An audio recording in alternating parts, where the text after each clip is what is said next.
Here's what I see when I open your file. So I am going to put all the data on the screen first by clicking the double display time icon until nothing changes. Then I'm going to click auto scale. So on the bottom channel, which is the breath rate channel, the sensor, each one of those ups and downs is one breath cycle. Okay, so probably, and you can see the baseline kind of drifts a little bit.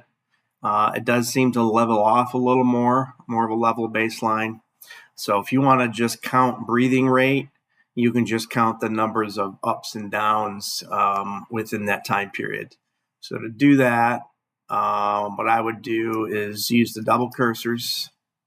And so for the country music, and we want to get just the country music data on the screen. So put the two cursors so that the country music data is right in the middle. And then click zoom between cursors. And then auto scale. So each one of these ups and downs is one breath cycle. So there's some interference in there. So you got to look at the big picture of it. In fact, we can kind of zoom out a little bit and maybe see it. So I don't have a way to mark on here, but if you can follow my cursor, I would say that we probably have one breath here, and then a second breath, and then a third breath, a fourth breath, a fifth, a sixth, seventh, eighth, 9, 10, 11, 12, maybe about 12 breaths in that period of time, which is about 1 minute. So 12 breaths per minute. You can measure, maybe do the average depth of breathing, and that would, and we would just have to look at the difference in voltage.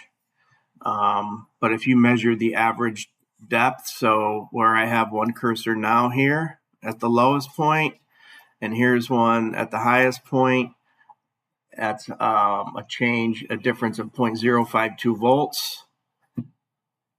And you can measure 3 of those, and then you can compare those changes to other areas just to see if there is a difference in breathing rate.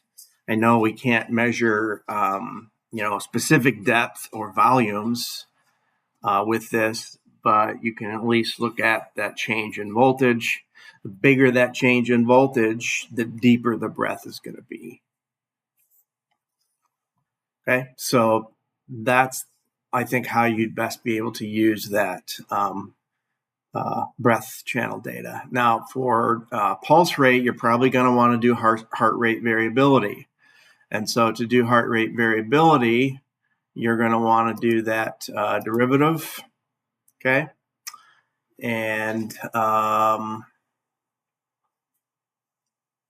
then what am I doing here?